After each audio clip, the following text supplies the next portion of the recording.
What's going on, guys? Nerdy Basement here with the one, the only Kyle Higgins, the guy who brought you Shattered Grid. You know, Kyle, how you doing today? I'm good, man. Yeah. I gotta ask, being such a huge fan, what was your inspiration behind Shattered Grid? Well, I knew that the third year of the book would coincide with the 25th anniversary of the show. Right. So, boom, and we're all on the same page that would be the time to do a big event story. Okay. So big event stories, there are only a kind of handful of ingredients you can use to actually give an event story the scope and the scale that it requires. Fortunately, I had been building out this alternate future timeline where Tommy Oliver chose to stay evil with Rita once the spell was broken, and he became Lord Draken, and he was originally designed just to be a Black Mirror cautionary tale for our Tommy to overcome at the end of the first year as he, conquers his greatest fears and feels more secure about his place as a Power Ranger going forward. The character kind of took off a bit, and people seemed to really like him. And what was interesting is, I hadn't done anything with the character yet. It was just purely this alternate version. Just the idea of having a evil version of Tommy kind of sucked everybody in. And I mean, being one of those guys, obviously the character being JDF and him being so connected to the Power Rangers mythos, kind of took us on a, could something come from this type of adventure? Well, and so getting back to it though, so I created the character, I broke, the story, and then he felt like one of the necessary ingredients. I shouldn't say necessary, but he felt like an ingredient that I could build an event around because of who I knew he was, and secretly I knew that he was across the entire multiverse. He was the only Tommy to stay evil. Right. And that created an inferiority complex for him. And it's the classic, well, I can't be the flawed one, it must be all of them, right?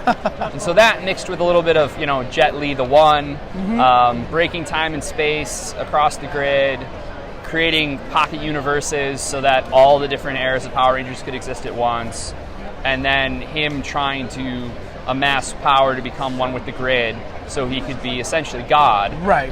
That to me felt like, all right, that's a framework and a skeleton, that's a recipe that I can riff within and use it to bring in all the other teams and have some cool character moments and some interesting plays on the iconography and things like Andros and Corone and using the time travel mechanics of the broken timeline so that they meet in flipped order. Like she meets Andros, a version of Andros that has yet to save her, but she's already a Ranger now, and stuff like that. I love doing that. So that's really where Shattered Grid came from. Right. And then JDF and I had been talking for quite a while about shooting something for Lord Draken, and in the lead up to Shattered Grid, the comic event launching, I had the idea. I was like, I think I actually know something we could do, like a really cool short promo. Right. And we put it together and got Boom and Saban on board, and so the live action short went out. Right. And it was just a really cool moment in time, to be a part of that and to help build that out. I feel very lucky and fortunate. That's awesome. Hey, the lucky and fortunate ones are us who got to experience that. On the same vein of Future and that Soul of the Dragon. Right. Where did that inspiration come from? Because as fans, we've kind of shipped Tommy and Kimberly. Right. And you kind of put together a Tommy and Kat. Well, so a couple things. Specifically, the Tommy and Kat relationship, to me, came out of two places. One, it's very rare in life that you end up with the first person you fell in love with. Here's a lesson for you kids. It's very rare. Here's a lesson. As someone who has had their heart broken, epically by the person that they thought they were going to spend Oh man, I'm so sorry. their life with. Like, it's Oh. very rare. Okay. Oh. So, there's that. Right.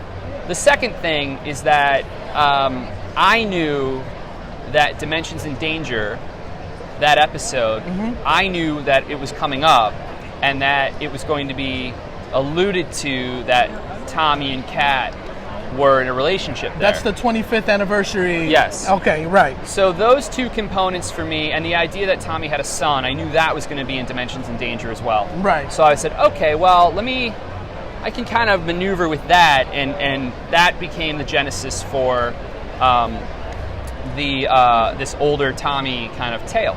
Now, why the project even happened in the first place, Jason, David Frank, had wanted to do and he's talked about it over the years, he'd wanted to do a big live-action like web series with an older Green Ranger story for years.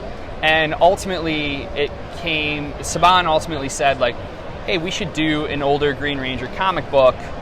And then I think also the thinking was that, like, well, maybe one day this could be the basis for a live-action kind of digital series if that were the direction that things were going to go. Right. So they really wanted me to write it, and I just wanted to do something wholly original. And so those were kind of my terms. Like, so did the idea of the legendary Morpher come from you? No, that's from the show. That's from the show. What the idea that I brought to it, though, was that the Morpher was so old that I think Saban, Hasbro, depending on what, it's all a blur, but right. there was a note that it was like, it needed to be damaged or something like that, and so we ended up damaging it because I wanted it to be broken or just not used for long enough that every time he morphed, it actually destroyed the power coins. So which he would beautiful touch, by the way. So every time he morphed would be the last time he used that power set ever. Right. So I really wanted this to be like the last ride, basically. It's a western. It's the old gunslinger strapping on the pistols. Finally heading off into the sunset. But he's only got 5 bullets, and that's it. And so I wanted this to be to me the story was an opportunity for Tommy to move on. His life in the opening is thrown out of whack when he's basically getting let go, like laid off from work as a teacher. And so he's trying to find himself. His son has his own life now, and Tommy's going like, what am I? Who am I? Like, and the show never really, for all of the different twists and turns that his life took, the show never really defined him in a way that he always, he's a race car driver, and he was a doctor, and he was all these things, but he was first and foremost defined as being a Power Ranger. Right, who was he outside? I wanted to explore, it's kind of a midlife crisis story, like, who is this guy defining himself as? And it just so happened that the situation worked out where his life is upended, and then he actually needs to become, he thinks, a Ranger again in order to save his son. Right. But that became the vehicle for us to basically watch him say goodbye to this life as a Power Ranger. And I also wanted the morphs to happen in reverse order. And I explained it that the Morpher was stuck. So it would only morph in reverse order. So he starts as Dino Thunder. Is it Dino Thunder or Dino Charge? He starts I mix up Dino Thunder. Yeah, I know the order. I always mix up Dino Thunder and Dino Charge. So he starts as Dino Thunder and then goes backwards and ultimately gets to the green. And I don't want to spoil it if you haven't read it. Right, but and you should, if you haven't read it, you should totally go read it, because it is, in my opinion, it is one of the best Power Ranger stories, whether it be animated or live action or whatever. It's one of the best Power Ranger stories you could ever read. Kyle Higgins, thank you so much. Yeah, of course. Like, I cannot wait to see what else you come out with, whether it be Power Rangers or... Well, it won't be Power Rangers, I can tell you that. Okay. Yeah, I said goodbye after Shattered Grid, and I've actually got. It was announced a couple of months ago. I'm writing and directing an adaptation of my Image series, Hadrian's Wall, as a feature film right now. There was actually, for a moment, for a little bit of time, we were talking pretty seriously about doing a live action series in the world of the Coinless and Lord Draken as like a big kind of digital series. Right. But didn't end up with Hasbro buying Power Rangers, and obviously they're gonna everything gets put, jumbled and put on hold, and you never really know. But so it didn't end up happening. But I know that right now JDF. That would be the only thing I would come back to Power Rangers for. That's what I would say. I just kind of like in the vein of the coin list. Something in a live action like medium. That would be I would come back for that. But that's kind of it. Is there any involvement between you and the what is it, White Dragon?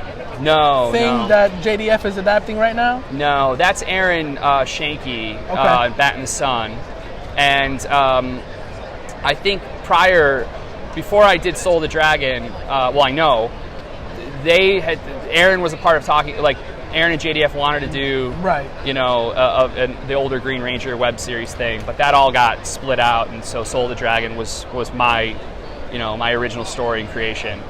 So they've now gone to do, as I understand, the Legend of the White Dragon property with Johnny Young Bosch, and I know Johnny's Jason writing, Font and Johnny's writing a lot of it, and so they're trying to build out, their own mythology, which is really cool. So I wish them all the best.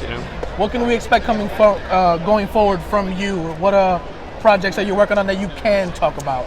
I just wrapped up. What did I just finish? I just had my Winter Soldier run at Marvel. Just came out in trade paperback. Right. I wrote the Battle for the Grid game, so that came out. Okay. I'm working on Hadrian's Wall right now. The movie, I mean. I have a couple other live action things that I'm working on. Comics-wise, I have some more creator-owned books that aren't announced yet. But the one thing that has been announced is that I'm writing a big Dark Multiverse one-shot for DC. It's Scott Snyder, myself, and Javier Fernandez doing Nightfall, reimagining Nightfall. And essentially the premise is, what if Bruce Wayne never came back? So what if he never took the mantle back from Jean-Paul Valley? What would the world look like 30 years later? What would the world look like if Azrael stayed as Batman? Yeah. Okay. Very cool. So it's like a reimagined Gotham City through the lens of Saint Dumas. Is that a Black Label book? No? It's a one shot. It'll be out in October. And again, it's tied to it's part of the Dark Multiverse kind of fabric that Scott created. So, which you fit right in with your Shattered Grid stuff. Yeah. Thank you so much for taking the interview. Yeah, of course, man. Love your stuff. Yeah. My pleasure. Wow, thank you. Yep. Awesome. Thanks so much. There you go.